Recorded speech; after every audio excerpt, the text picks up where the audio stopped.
Hello everyone, welcome to Ansarkari. Let's start today's newspaper discussion. Recovery after space journey. Subhanshu Shukla, the first Indian on the International Space Station, is back to Earth, but it will be a few days before he can be his normal self. The body is impacted by the microgravity and needed to readjust to condition on Earth. How Shukla returned from ISS, the SpaceX crew dragon spacecraft के द्वारा transport किया गया शुभांशु शुक्ला को और other crew members को जो international space centres में थे, जिनके लिए एक प्रोसेस फॉलो गया है कि किस तरह से जो क्रू है वो ड्रैगन ऑटोनोमसली अनलॉक हुआ आईएसएस से यूज किया booster it's move from the space laboratory. उसके बाद बिफोर री एंटर करने से पहले एटमॉस्फेयर ऑफ अर्थ ड्रैगन जो डिटैच हो गया trunk to reduce mass and save fuel. उसके बाद थर्ड नंबर पर ड्रैगन के द्वारा ड्रैग किए गए 2 पैरासूट्स जो डिप्लॉयड हुए एल्टीट्यूड से 18,000 फीट से। उसके बाद 4 मेन पैरासूट जो 6,500 फीट से हुए। फोर मेन जो पैरासूट्स है वो जिन्होंने रिड्यूस की ड्रैगन की स्पीड्स को और drastically at glide down the angle of safest जो स्लेपेस्ट डाउन था उस पॉइंट पर। जब हम human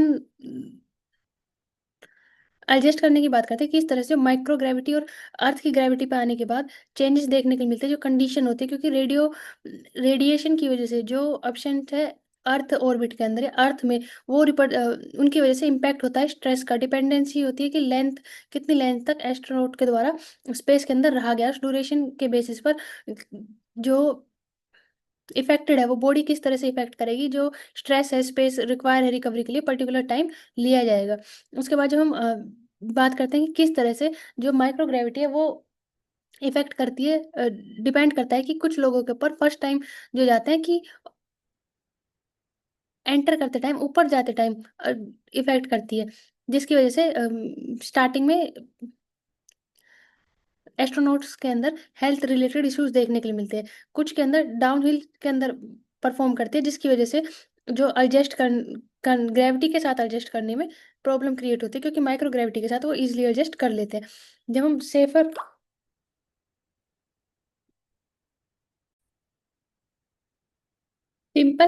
Y spacecraft prefer place splash down over landing on ground.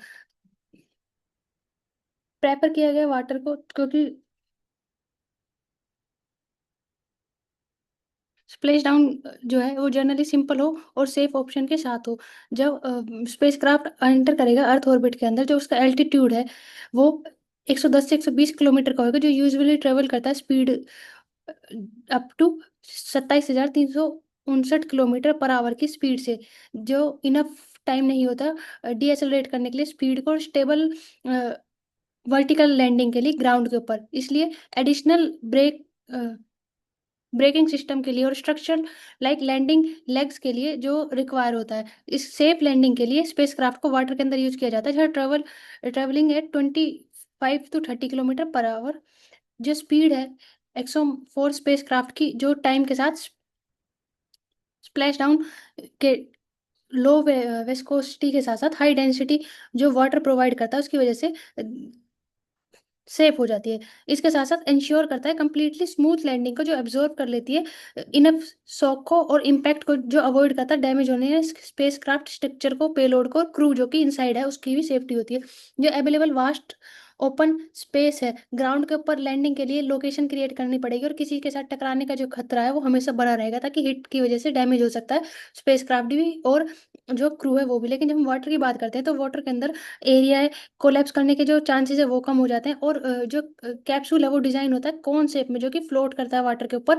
और अगर वो बॉटम में चला भी ज़्यादा डीप वाटर में जाता भी है, तो उसका जो बॉटम है जो राउंड मेटल का बना होता है वो बिहेव करता है सिप की तरह, और वापस उसको सरफेस पे लाने में हेल्प करता है, जिसकी वजह से क्रू जो है वो सेफ रहता है। इसलिए चूज किया जाता है वाटर लैंडिंग को प्रेफर करता है। जब हम स्पेस क्राफ्ट की बात करते हैं, यूजुअली डिप्लॉय करता है टू ड्रैग पैरासूट्स को। फर्स्ट ट्रेबल करता है व्हीकल की जो फॉलोइंग री एंट्री की जो स्पीड है उसको रिड्यूस करता है। ड्रैगन स्पेसक्राफ्ट जो है डिप्लॉयड करता है फर्स्ट पैराशूट को 18,000 फीट से, सेकंड को 65,000 फीट से, जिसकी वजह से जो 4 मैन पैराशूट है वो रिलीज होते हैं, कंटिन्यू करते हैं स्लो करना स्पेसक्राफ्ट की स्पीड को। जो स्पेसक्राफ्ट है वो डज नॉट ट्रेवल वर्टिकली अर्थ, इसलिए वो स्लो डाउन करता है एंगल बेसिस पे। एंगुलर बेसिस के साथ साथ वो री एंटर करता है, टच डाउन करता है, ट्रेवल करता है डिस्टेंस को 5,000 से 7,000 किलोमीटर को, जिस टाइम के बीच में उसकी स्पीड कम हो जाती है अबाउट 25 से 30 किलोमीटर पर आवर तक, जो सेफ स्प्लैश डाउन करता है ओशन के अंदर, इसलिए वाटर और ओशन को यूज किया जाता है। Crop press for Hitler is part of deep AI problem. जब recently Elon Musk artificial intelligent company X AI के द्वारा अपोलॉजी की गई, जो कि हॉरिफिक बिहेवियर था चैटबॉक्स ग्रोक्स का, जो रिप्रेजेंट जिन्होंने प्रेस किया एडोल्फ हिटलर को। इसी तरह की जो इफेक्ट है वो जेमिनाई और गूगल के द्वारा जो एआई मॉडल बनाया गया उनके बेसिस पर देखने गए, जो लार्ज लैंग्वेज मॉडल के बेसिस पर प्रोस करते हैं ह्यूमन लाइक इंटेलेक्चुअल को, ताकि एबिलिटी जनरेट की जा सके कन्वर्सेशन लैंग्वेज की।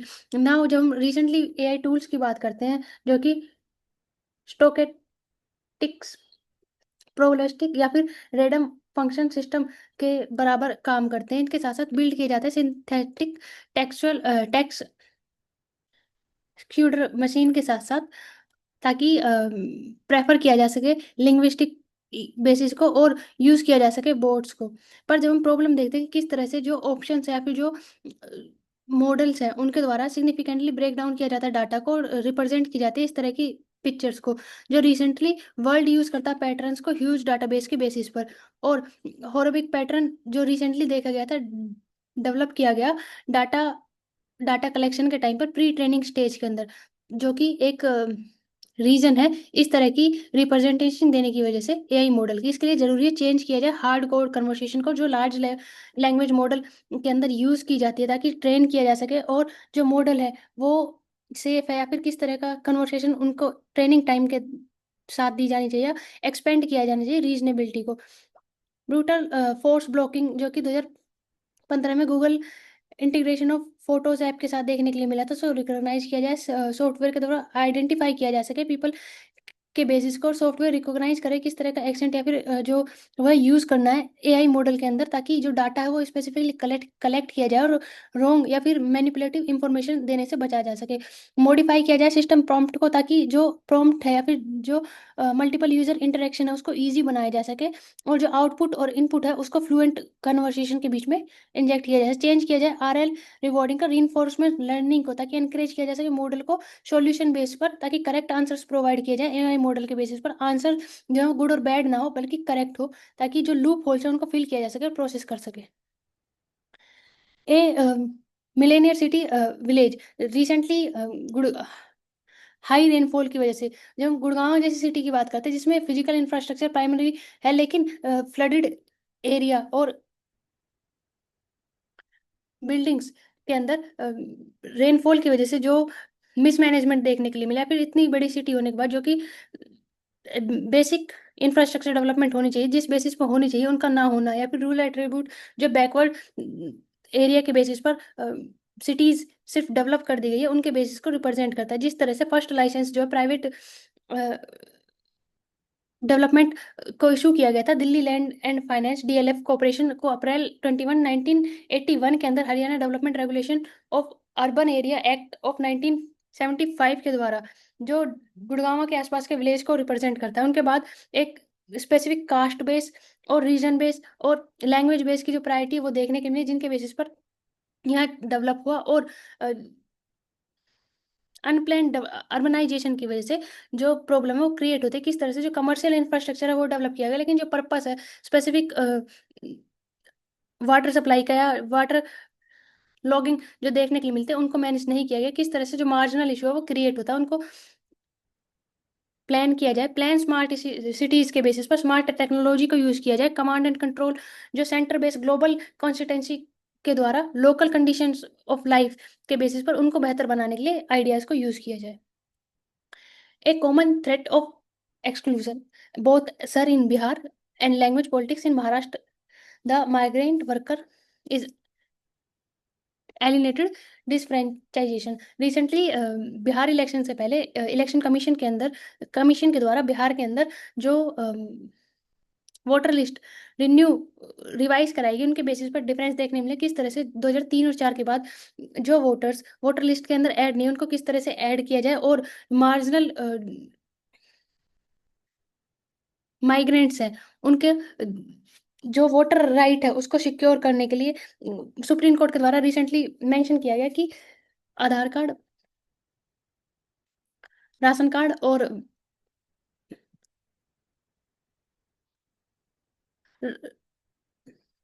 प्रमाण पत्र के बेसिस पर उनको जो राइट है वो प्रोवाइड किए जाने चाहिए। सेकंड इशू महाराष्ट्र के अंदर नॉन मराठी स्पीकिंग को लेकर देखने के लिए मिला कि किस तरह से अलग अलग स्टेट्स के अंदर स्पेसिफिकली जब हम देखते हैं कि जो मार्जिनल माइग्रेंट्स है उनके देखने के लिए मिलता है कि नॉर्थ ईस्ट बिहार झारखंड जैसे राज्यों से सदर्न स्टेट्स के अंदर या फिर जब वेस्टर्न स्टेट्स के अंदर ट्रैवल करते हैं तो उनकी वजह से कैसे वहाँ की जो लैंग्वेजेस है उनको ना आने की वजह से उनके साथ जो डिस्क्रिमिनेशन किया जाता है उसको किस तरह से रोका जाए, फिर इकोनॉमिकल सिटीजनशिप के साथ साथ उनके जो राइट्स है उनको सिक्योर किया जाए। क्या सिंपली इस तरह की लाइवलीहुड जो कंस्ट्रेट की जाए, जो इनहेरिटेंट हो, रिलोकेशन, फैमिली हेल्थ के साथ, फूड राशन के साथ और वोटर राइट के साथ, ताकि जो क्लैश देखने के लिए मिलता है फिर जो लैंग्वेज इशू क्रिएट होता है उसको रोका जा सके। हर स्टेट में लैंग्वेज बेसिस पर जो डिवीजन है वो क्रिएट ना हो। The work of decolonisation,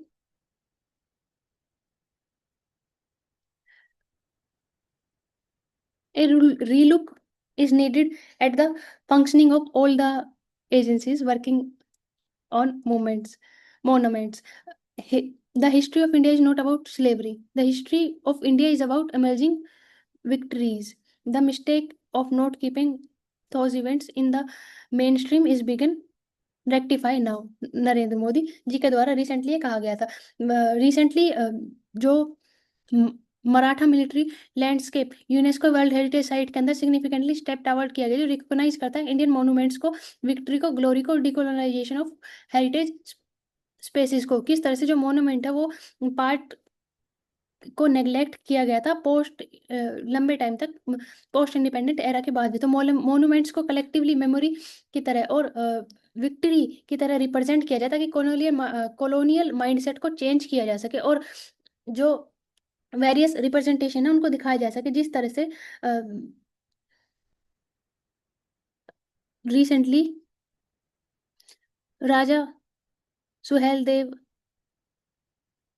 Rani Durgavati, Lachit बरफुल्कन की जो स्टोरीज हैं उनको लेमलाइट में लाया गया जो कि इग्नोर थी लंबे टाइम से। उसके बाद महाराजा अनंगपाल तोमर जैसे जो संस्थापक थे दिल्ली के, उनको और जिनके द्वारा अलग अलग चीज़ों का निर्माण कराया गया जिसमें अनंग ताल या फिर जैसे वाटर रिजर्वायर्स और जो नेशनल मॉन्यूमेंट्स की इंपॉर्टेंस रखते हैं उनको दिखाया गया। राखी गढ़ी की फिर से एग्जीबिशन को फिर से स्टार्ट किया गया ताकि जो नई चीजें हैं उनको ढूंढा जा सके। इसके साथ साथ जो छत्रपति शिवाजी से रिलेटेड साइंस है, इंस्पिरेशन है, उनको यूथ के सामने लाया जा सके। जो अदर एफर्ट ट्राइबल कम्युनिटीज के द्वारा इंडिपेंडेंस के लिए नॉर्थ ईस्ट के अंदर किए गए थे, स्पेसिफिकली जब हम ताई खामती वॉर की बात करते हैं जो 1839 के अंदर हुई थी, जिस जो कि रिप्रेजेंट करती है उस टाइम के ग्लोरी ऑफ हिस्ट्री को और चेंज करती है कॉलोनियल माइंडसेट को। उसके बाद जब हम देखते हैं कि किस तरह से 3695 मोन्यूमेंट जो नेशनल इंपॉर्टेंस रखते हैं उनको इंटरेस्टिंगली फैक्ट किया गया इंडियन हिस्ट्री के अंदर।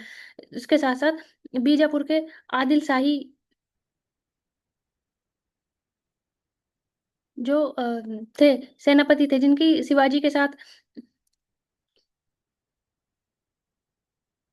मीटिंग हुई थी, उनको रिप्रेजेंट किया गया किस तरह से जो हिस्टोरिकल इंपॉर्टेंस है मोनूमेंट्स की, नेशनल इंपॉर्टेंस है बीजापुर की, उसको नेशनल मराठी ताराबाई भोसले फोर्ट, या फिर मुगल रूलर के टाइम पर मराठा क्वीन फॉर 30 ईयर्स के लिए थी, उनको रिप्रेजेंट किया गया। इसके साथ साथ जब हम सिख वॉरियर्स की बात करते हैं, जिसमें बाबा बघेल सिंह ने, जो कि 1783 के अंदर मुगल एम्पर जो फाइन लगाते थे उनके अगेंस्ट गुरिल्ला,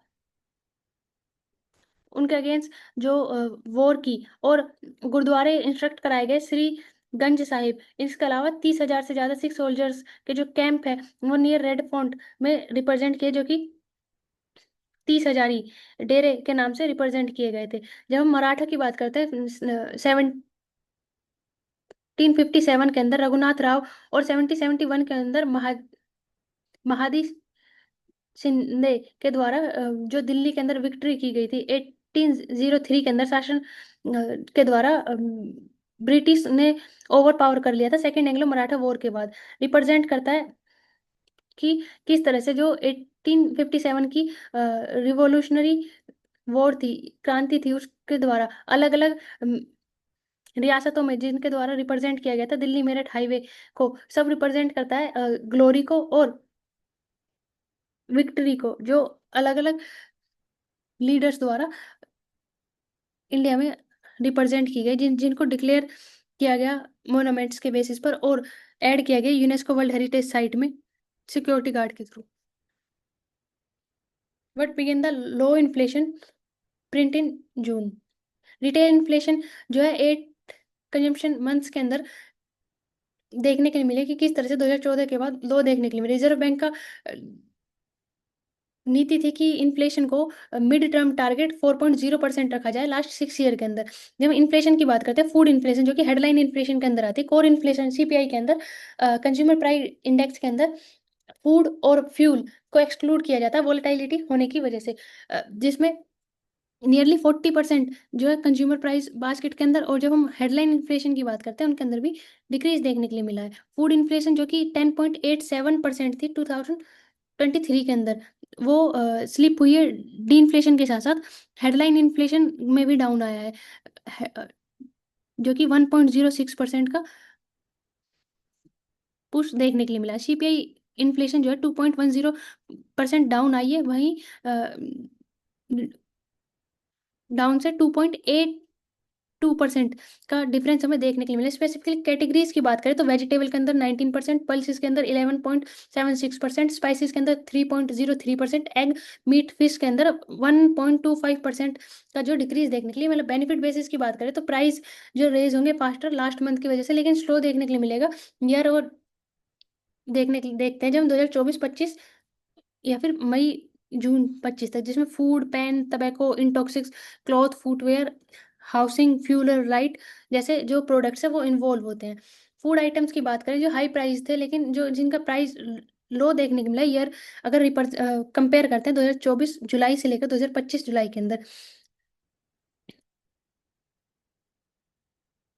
इन्फ्लेशन जो है वो ब्रॉड बेस पर्टिकुलरली जून में थी। ओवर 60% आइटम्स जो है इन्फ्लेशन बास्केट के अंदर, वो डाटा अवेलेबल है रिकॉर्ड करने के लिए high inflation and the headline print के साथ अकाउंट करते हैं 76% वेट ऑफ इन्फ्लेशन बास्केट का। जब हम कोर इन्फ्लेशन की बात करें जो एक्सक्लूड करते हैं फ्यूल, फूड और फ्यूल को, अकाउंट करते हैं 54% इन्फ्लेशन बास्केट हेडलाइन इन्फ्लेशन के अंदर। जब फरवरी की बात करते हैं, वहीं जो कोर इन्फ्लेशन आइटम्स हैं जैसे गोल्ड, सिल्वर, हेल्थ, एजुकेशन, जो इंक्लूड करते हैं फ्रूट, राइस, पैकेजिंग प्रोडक्ट्स को, इसके साथ साथ 54 आइटम्स आउट ऑफ 291 रिकॉर्ड किए गए। ओवरऑल 6% इन्फ्लेशन जून के अंदर, जो अकाउंट करते हैं 10% बास्केट को। ओवरऑल जो बेसिस इफेक्ट है वो डाउनवर्ड पुल करते हैं फूड के साथ, पर्टिकुलरली वेजिटेबल के बेसिस पर। ये analysis trade trade trend analysis देखें तो देख सकते हैं किस तरह से इन्फ्लेशन जो है फाइनेंशियल ईयर 26 इन्फ्लेशन जो एवरेज है 2.69%, 20 बेस पॉइंट बिलो रहेगी आरबीआई जो प्रोजेक्ट कर रहे हैं रिसेंट टाइम के अंदर। Quick commerce in tier 2 cities is the finally viable. Recently new report के अंदर रिप्रेजेंट किया गया कि इस तरह से क्विक कॉमर्स जो है वो फाइनली वर्क करेंगे टीयर 2 सिटीज के अंदर, जैसे जब हम ब्लिंकिट, जिप्टो, इंस्टामार्ट जैसी क्विक कॉमर्स कंपनीज की बात करते हैं। क्विक कॉमर्स कंपनी क्यों लिमिटेड है? मेट्रोपॉलिटन सिटीज के बेसिस पर उन पे देख सकते हैं। क्विक कॉमर्स जो कि 10 मिनट डिलीवरी की गारंटी करते हैं, फिर उनके बेसिस पर रिप्रेजेंट करते हैं। जिसमें जब बिग सिटीज की बात करते हैं, उनमें मॉडल रिलायंस होने की वजह से जो dense demand, high order value और स्केलेबिलिटी ज़्यादा होने की वजह से जो नीड एफिशिएंसी इंफ्रास्ट्रक्चर है और डार्क स्टोरेज क्लोज होने की वजह से, हाई डिमांड एरिया सेक्ट पूरी सिटी के अंदर होने की वजह से क्विक कॉमर्स जो है वो बिग सिटीज के अंदर या मेट्रो सिटीज के अंदर हाईली देखने के लिए, हाईली प्रोडक्टिव और परचेसेस पावर हाई होने की वजह से ग्रेट विलिंग देखने के लिए मिलती है, जो पे करती है कन्वीनियंसली थ्रू डिलीवरी, और प्लेटफॉर्म की जो फीस है उनको भी कंपनी जो चार्ज करती है। High frequency high margin environment होने की वजह से एक इकोसिस्टम क्रिएट होता है, जिसकी वजह से जो क्विक कॉमर्स है वो बिग सिटीज़ के अंदर जल्दी डेवलप होता है। जब टीयर 2 सिटीज़ की बात करते हैं, टीयर 2 सिटीज़ के अंदर सबसे बड़ा जो चैलेंज होगा वो होगा कि किस तरह से इंफ्रास्ट्रक्चर बेसिस पर जो फैसिलिटीज़ होनी चाहिए उनको प्रोवाइड करवाया जाए। इसके साथ साथ जो लोकल क्विक कॉमर्स प्लेयर्स हैं उनके साथ टैकल करना, और कंज्यूमर को और ऑर्डर को जो बेनिफिट है, मॉडल बेनिफिट, उसको लो प्राइसिंग या फिर ओवर कॉस्ट ना कर कर उस चीज़ों को हैंडल करना। जब हम क्विक कॉमर्स की बात करते हैं, वो एक्टिव है। क्विक कॉमर्स रैपिडली ग्रो कर रहा है टियर 2 सिटीज़ के अंदर भी। जो स्विगी जो है जिसकी प्रेजेंट है 100 सिटीज़ के अंदर, इंक्लूड करता है टियर 2 और टियर 3 सिटीज़ को भी। ब्लैंकेट जो कि 40 टियर 2 सिटीज़ को इंक्लूड करता है, जिसके अंदर त्रिशूल, मंगलूर, कानपुर, उदयपुर, वारंगल, सलेम, अमृतसर, भोपाल, वाराणसी, लुधियाना, कोच्चि, भटिंडा, हरिद्वार, विजयवाड़ा, जयपुर, चंडीगढ़, पटना जैसी अलग अलग सिटी जो है वो इन्वॉल्व है। टाइट 10 मिनट डिलीवरी की जो प्रोसेस है उसको फॉलो करना, जो सिटीज़ के अंदर एड्रेस एक्यूरेट नहीं होता, किस तरह से मैपिंग या फिर ऑनलाइन जो डिलीवरी की जाती है, ऑनलाइन मैप के बेसिस पर उस पे होने वाली इश्यूज क्रिएट हो सकता है। फिर ऑन ग्राउंड ऑपरेशन जो किया जाएगा वो लिमिटेड होगा, या मेट्रो सिटीज़ की तरह क्या जो चैलेंजेस हैं उनको देखा जाएगा। जब टियर 2 और टियर 3 सिटीज़ की बात करते हैं, तो बिहेवियर शिफ्ट में किस तरह से चेंज आएगा वो हो सकता है। मेन स्ट्रीम में जो ऑफर किया जाएगा किस तरह से स्मॉल टाउन का जो कंजम्पशन है उनका, या लॉजिस्टिक या प्राइसिंग, मेंटेनेंस फीस को रिलेटेड जो स्पेसिफिक कंसर्न है वो मार्केट सिग्निफिकेंटली इफेक्ट कर सकते हैं। External affair minister S Jaishankar meet Chinese president Jinping in Beijing. SCO meeting, Shanghai cooperation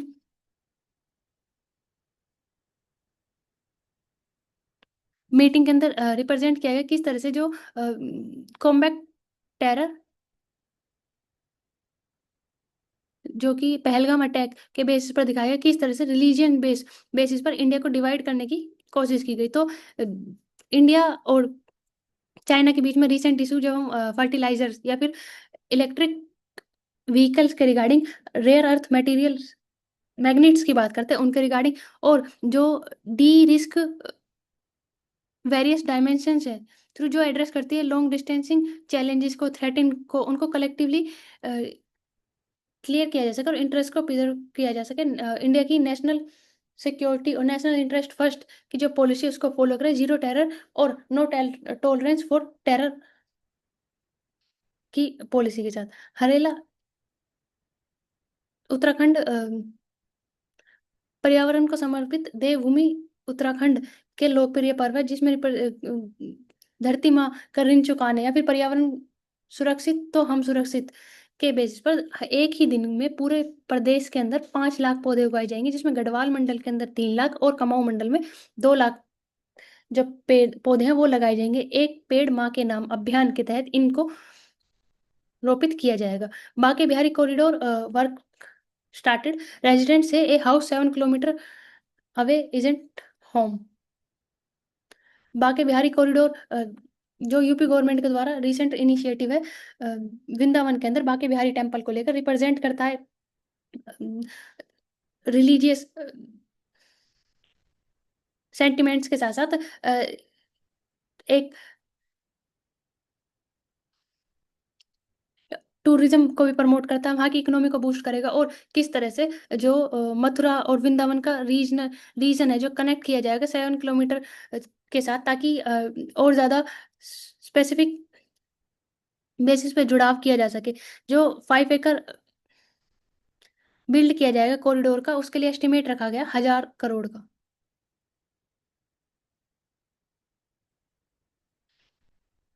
highway construction rise 9% in April and जून।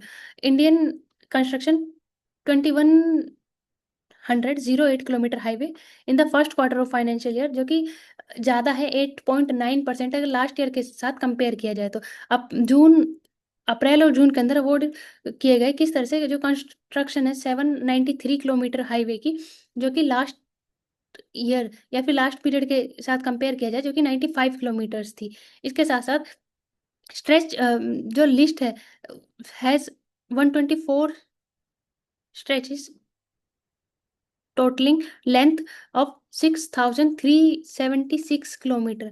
जो टोटल प्रोजेक्ट की cost रखी गई 345 लाख करोड़, जो स्ट्रीम करेगा पाइपलाइन हाईवे को भारतमाला प्रोजेक्ट के साथ जोड़ेगा। इसके साथ साथ जो little more than half of the highway is 1092 kilometre, जो कि कंस्ट्रक्ट किया जाएगा national highway authority of India के द्वारा, जो अवॉर्डेड फिगर करेगा हाईवे बिल्डिंग को 167.5 किलोमीटर के साथ। National highway and infrastructure development corporation के द्वारा रोड विंग्स को मिनिस्ट्री के साथ इंक्लूड किया जाता है, ताकि बिल्ड किया जा सके main stream operation national highways को स्ट्रेटेजिकल लोकेशंस के साथ इंटरकनेक्ट किया जा सके, रोड्स को अदर कंट्री के और पार्ट्स के साथ, और शेयर करें इंटरनेशनल बाउंड्री और नेक ब्यूरोज के साथ। जो road wings of ministry of road transport and highway है, वो अंडरटेक करेगी सेक्शन को नेशनल हाईवे एंड रन करेगी स्पेसिफिक प्रोग्राम जो डेवलप करेगा रोड कनेक्टिविटी को नेक्सलाइट अफेक्टेड एरियाज के अंदर, ताकि प्रोवाइड की जा सके लास्ट माइल कनेक्टिविटी को, जिसकी कैपिटल एक्सपेंडिचर आउटलेट रखी गई 2.72 lakh crore current physical year के अंदर, जो कि ministry of road transport and highway के द्वारा स्पेंड किए जाएंगे 59,368 crore April month of April and May के अंदर। World trade up to 5.3 in January to March ahead of US tariff. WTO के द्वारा रिप्रेजेंट रिपोर्ट के अंदर दिखाया गया किस तरह से जो इकोनॉमिक एक्सपर्ट है स्पेसिफिकली जो एक्सपेंशन है वो स्लो हुआ है, अगर year as fully stock intervention की तरह हाई टैरिफ या वेट की देखा जाए। लेकिन 25 के अंदर जो डाटा फोरकास्ट किया गया वो दिखाता है 0.2% का डिक्लाइन वर्ल्ड मर्चेंडाइज ट्रेड के अंदर। नॉर्थ अमेरिका रिकॉर्ड करता है strong quarter on quarter import growth को, जो रीजनली 13.4% बढ़ी है, अगर कंपेयर करा जाए अफ्रीका के साथ जो कि 5.1% है, साउथ सेंटर अमेरिका और करेबियन के साथ जो कि 3.6% है, मिडिल ईस्ट के साथ जो 3.0% है, यूरोप के साथ जो 1.3% और एशिया के साथ जो 1.1% है डब्ल्यूटीओ की रिपोर्ट के अनुसार। जब हम एक्सपोर्ट की साइड देखते हैं तो मिडिल ईस्ट जो रिकॉर्ड करते हैं स्ट्रॉन्गेस्ट एक्सपोर्ट 6.3% की ग्रोथ के साथ, एशिया 5.6% की ग्रोथ, अमेरिका के अंदर 3.2%, अफ्रीका 2.5%, यूरोप के अंदर 1.9% और अमेरिका के अंदर 1.8% की ग्रोथ। इसके साथ साथ टेलीकॉम इक्विपमेंट ग्रू है 16% ईयर ऑन अलोंगसाइड, जो केमिकल्स है वो 12% और क्लोथिंग 7% के साथ। Shift in innovation outlook. जब इंडिया की बात करते हैं, इंडिया के अंदर किस तरह से जो ट्रांसफॉर्म किया जाए इंडिया को, ताकि ग्लोबल हब इनोवेशन की तरह उसको जनरेट किया जा सके और रिन्यू किया जा सके मूवमेंट्स को, ताकि सिग्निफिकेंटली जो पॉलिसीज कमिटमेंट है उनके थ्रू, जो रिसेंटली आरआईडी जो स्कीम है उसके थ्रू रिप्रेजेंट किया जाएगा, जिसमें 1 लाख करोड़ डेडिकेटेड किए गए हैं catalyst domestic research and development के बेसिस पर, जो एडवांस नेशनल सिक्योरिटी और कैपेसिटी को डेवलप करेगा और इनोवेशन को प्रमोट करेगा रिसर्च एंड डेवलपमेंट के साथ। लो कॉस्ट कैपेसिटी जो है प्राइवेट एंटरप्रेन्योरशिप की वर्क करना स्ट्रेटेजिकली एमर्ज करेगा टेक्नोलॉजी को, और semiconductor, artificial intelligent, green energy, quantum computing, इन सभी के अंदर। लेकिन क्वेश्चन उठता है कि किस तरह से जो स्कीम है वो ग्लोबल इनोवेशन रेस के अंदर इंडिया को बेनिफिट करेगी, या फिर क्या जो ग्लोबल हब बनने का इंडिया का सपना है उसको पूरा करेगी। जब हम रिसेंटली इन्वेस्टमेंट की बात करते हैं, R&D के अंदर जो इंडिया की इन्वेस्टमेंट है वो GDP का सिर्फ 0.64% है। जबकि जब हम चाइना US की बात करते हैं 3.5% इन्वेस्ट करता है ग्लोबल लीडर्स में। China 2.4%, south Korea 4.8%।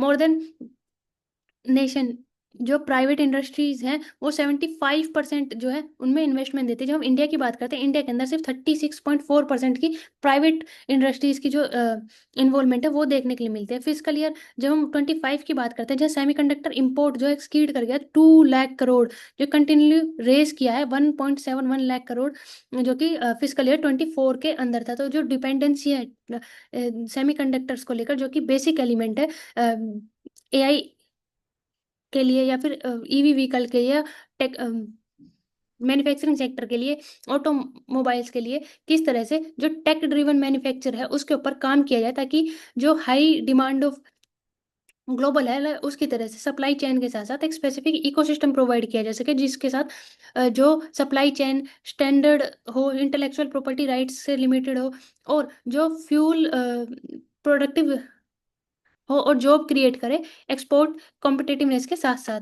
जब हम वर्ल्ड बैंक की डाटा देखते हैं जो हाईलाइट करता है किस तरह से हाईटेक गुड जो काउंट करते हैं 15% of India total merchandise export 23 के अंदर किए गए थे। वहीं जब हम चाइना और US की बात करते हैं तो 25% की जो कंट्रीब्यूट करते हैं, किस जो जब हम डेवलप इंडिया के 2047 तक डेवलप्ड इकोनॉमी बनने की बात करते हैं, तो उसके लिए सिर्फ सर्विसेज और कंजम्पशन के ऊपर डिपेंड नहीं रह सकते। उसके लिए ज़रूरी है टेक ड्रिवन मैन्युफैक्चरिंग सेक्टर को डेवलप करना, ताकि डोमेस्टिक इनोवेशन को प्रमोट किया जा सके और एक्सपोर्ट को बढ़ाया जा सके, असेंबलिंग किया जा सके प्रोडक्टिविटी को एक्सपोर्ट के साथ कोर टेक्नोलॉजिकल जो चेन है उसके अंदर। US India sustainable innovation competitive index bye institution of competitiveness IT and innovation federation के द्वारा इंडिया जो है लीड करता है innovation hub like Delhi, Chandigarh, Tamil Nadu, जो सिग्निफिकेंटली बिहाइंड है US रीजन के। जब हम देखते हैं दिल्ली जो है वो रैंक करते हैं 38 पॉइंट, जो बिहाइंड है कैलिफोर्निया के। इंडिया के no Indian region match even the lowest ranking. जो US के जो रीजन्स हैं उसी तरह से इनोवेशन कैपेसिटी इंडिया के अंदर भी, लेकिन उन रीजन को किस तरह से ग्लोबलाइज किया जाए और जो डायरेक्ट इन्वेस्टमेंट FDIs इनफ्लोज को जो रियल गैप है R&D के अंदर उसको फिल किया जाए, ताकि जो डेंसिटी और इंस्टीट्यूशनल सपोर्ट है वो प्रोवाइड किया जा सके R&D के साथ साथ। US का जो national science foundation technology innovation और पार्टनरशिप डायरेक्टर है, उनके जो पब्लिक रिसर्च कमर्शियलाइजेशन इंडस्ट्री की पार्टनरशिप की इन्वॉल्वमेंट देखने के लिए मिलते हैं। यूरोपियन यूनियन के अंदर हो वो 93.5 बिलियन, जो कि 2021 से लेकर 27 तक का मिशन रखा गया है, जो रिसर्च एंड डेवलपमेंट बेसिस पर होगी। इंफ्रास्ट्रक्चर जो चाइना के अंदर भी क्रॉस बॉर्डर कोलैबोरेशन के साथ प्रमोट किया गया, ताकि 2.5% GDP का रिसर्च एंड डेवलपमेंट के ऊपर स्पेंड किया जा सके। इंडिया के द्वारा इन मिशन को ऐसे ही यूज करने की जरूरत नहीं है, लेकिन रेप्लिकेशन की बजाय एक इंफ्रास्ट्रक्चर या रिजिलियंस प्रमोट इकोसिस्टम प्रमोट किया जाए, जो प्ले बुक पेशेंट कैपेसिटी और स्ट्रॉन्ग इंफ्रास्ट्रक्चर अलाइनमेंट के साथ हो, ताकि पॉलिसी रिसर्च और इंडस्ट्री तीनों चीज़ों को साथ में लेकर चला जा सके, और जो डेवलपिंग कंट्री बनने का टारगेट है 2047 तक का उसको पूरा किया जा सके। Building AI for Bharat India के द्वारा प्रोसेस किया गया किस तरह से आर्टिफिशियल इंटेलिजेंस जो एफर्ट है अप्रोच करना, ताकि AI फॉर ऑल की जो पॉलिसी है उसको यूज़ किया जा सके। इंडिया के अंदर AI मिशन लॉन्च किया गया। इसके साथ साथ India AI computer AI, India AI future skills, India AI startups financial, या इंडिया AI इनोवेशन सेंटर्स, जो इंडिया AI डाटाबेस प्लेटफॉर्म और एप्लीकेशन डेवलपमेंट इंस्टीट्यूशनल के ऊपर फोकस करता है। उसके साथ साथ लार्ज लैंग्वेज मॉड्यूल जो हमें देखने के लिए मिलते हैं। लार्ज लैंग्वेज मॉडल्स के बेसिस पर फिर से इनको डेवलप किया गया, जो foundationally large language model train करता है वास्ट डाटा सेट को इंडियन लैंग्वेज के बेसिस पर, और कलेक्ट करता है, इनेबल करता है एक्यूरेसी को टेक्स्ट जनरेशन में और कॉन्वर्सेशन में AI वेरियस इंडियन लैंग्वेजेस के बेसिस पर, जिसमें कृत्रिम सर्वम सर्वम M जैसे जो AI मॉडल्स हैं उनको डेवलप किया गया। जब हम जनरेटिव AI की बात करते हैं, इनके साथ साथ जो बूस्ट प्रोडक्टिविटी बूस्ट करने के लिए अलाइन किया गया है क्रिटिकल नेशन गोल्स को, ताकि डबल की जा सके फार्मर की इनकम को, इनिशिएटिव्स को मोर क्रॉप्स पर ड्रॉप के बेसिस पर जो कि इनिशिएट करता है कि किस तरह से ट्रांसफॉर्म किया जा सके ITC Meta market for advancing agriculture rural services को।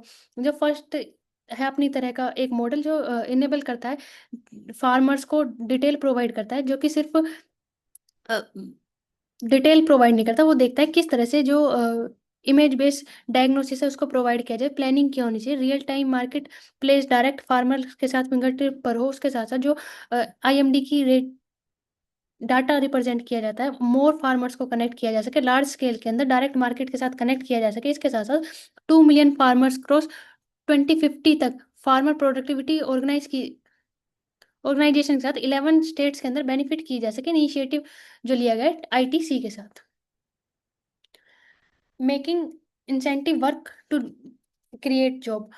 Recently employment link incentive scheme को लॉन्च किया गया, जिसका टारगेट रखा गया है पार्ट ए और पार्ट बी के अंदर 99,446 करोड़ का आउटलेट के साथ, जो पार्ट ए और पार्ट टू बी दोनों को कवर करेगा। पार्ट ए के अंदर जो फर्स्ट टाइम एम्प्लॉयज हैं वो अर्न करेंगे gross wages 1 lakh per month के साथ, फॉर हूँ यूनिवर्सल अकाउंट नंबर्स जो है उन्हें प्रोवाइड किया जाएगा एम्प्लॉय प्रोविडेंट फंड के ऑर्गेनाइजेशन के थ्रू। पार्ट टू के अंदर जो एम्प्लॉयर्स है उनको हायर करने एडिशनल एम्प्लॉयज को, जिसकी वेजेस रखी गई है 1 लाख पर मंथ के साथ। एम्प्लॉयर जो वो रिक्वायर करेगा रजिस्टर ईपीएफओ के साथ, जिनके अंदर मोर देन 50 एम्प्लॉयज है उन्हें 5 एम्प्लॉयज को एडिशनल एम्प्लॉयज को रखना पड़ेगा, जो लेस देन 50 है उनको 3 एम्प्लॉयज रखने की जो सिनेरियो एलिजिबिलिटी बनाई गई, ताकि जो इलेक्ट्रॉनिक चैलेंजेस कम रिटर्न या फिर अदर स्किल इंसेंटिव सेक्टर्स है उनके अंदर स्किल्स प्रमोट किया जा सके।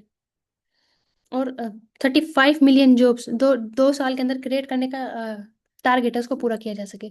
No metro cities rise in job radar.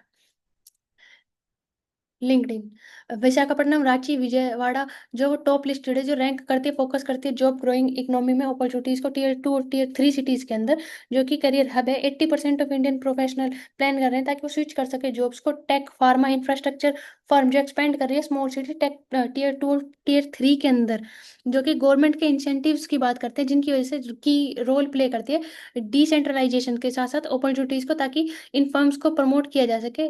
जैसे company Infosys, HCL, tech, doctor Reddy जैसी जो कंपनीज है उनके द्वारा जो ड्राइव हारी हेयरिंग्स है उनको प्रमोट किया जा सकता है। जैसे कि रांची के अंदर smart city transformation to Rajkot upgrade किया जा सकता है रोड कनेक्टिविटी के साथ साथ। और जो छत्तीसगढ़ का न्यू विजन है नया रायपुर इंफ्रास्ट्रक्चर अपग्रेड करने का लेआउट फाउंडेशन और लोकल इकोनॉमी के साथ जो मूवमेंट को कनेक्ट किया जा सके उन बेसिस पर। Focusing policy on reviving and not marketing pricing. India के जो मार्केट प्राइसेस को किस तरह से क्रैम्प किया जाए, प्राइसिंग की जो फ्रीडम है उन बेसिस पे। जीएसटी रिफॉर्म्स के बाद प्राइस के अंदर जो चेंज देखने के लिए मिला, किस तरह से जो बिफोर इंडियन जीएसटी रिजीम जो सेल्स टैक्स टिपिकली इम्पोज किया जाता था एमआरपी के अंदर, जिसकी वजह से एमआरपी का अप होता था चेक के बेसिस पर। जो एक्चुअल सेल बिल जो है वो टैक्स था, एमआरपी कॉस्ट को हाइक किया था कंपनीज के द्वारा डिस्काउंट लुक के बेसिस पर।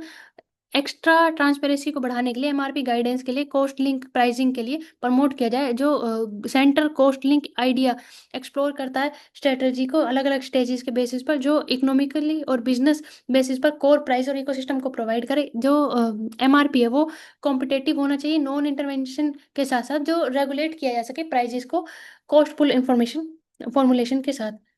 Rural recovery in India, it is still premature to draw conclusion.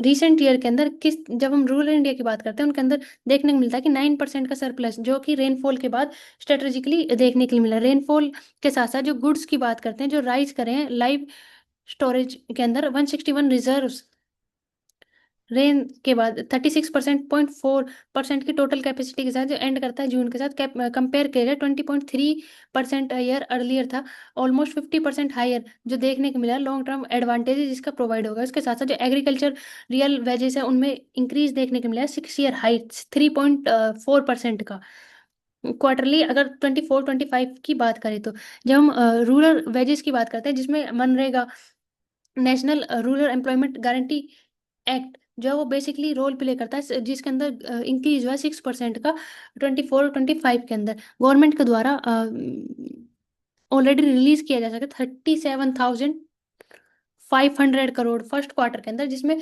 25-26 account का था 44% का एनुअल टारगेट, जिसमें 80,000 करोड़ जो मनरेगा के ऊपर स्पेंडिंग की जाएगी, जो इंक्रीज करेगा, रिवाइवल करेगा जो स्ट्रेंथ रूरल एरिया की है। Companies can be victim in criminal cases, rule supreme court. Landmark verdict जो रिसेंटली सुप्रीम कोर्ट के द्वारा दी गई, किस तरह से कोऑपरेटिव राइट से अपील करने का, acquittal every when state does not. Recently supreme court के द्वारा company can consider victim under the code of criminal procedure, entitled appeal against acquittal even case of state does not pursue one. Bench के द्वारा represent किया गया, जब हम bench जो है वो रेफर करती है लीगल प्रोविजंस को क्लैरिफाई करने के लिए, right to appeal under provision 3 section 372 of CRPC, जो कि डिस्प्यूट था अगस्त 2016 के अंदर, जिसमें IPC कंसल्टेंसी फर्म के द्वारा फेक एशियन पेंट प्रोडक्ट्स को रखा गया था। उसमें देखा गया किस तरह से जो सोप का नाम है वो है गणपति ट्रेडर्स, जो कि फेक बेसिस पर करता है। सुप्रीम कोर्ट एक्सेप्ट करता है कि कंपनी का राइट अपील करने का इंडिपेंडेंटली स्टेट एक्टर्स होने के बाद भी प्राइवेट वॉल्व होने की वजह से, ताकि विक्टिम का जो राइट है इकोनॉमिकल ऑफेंस का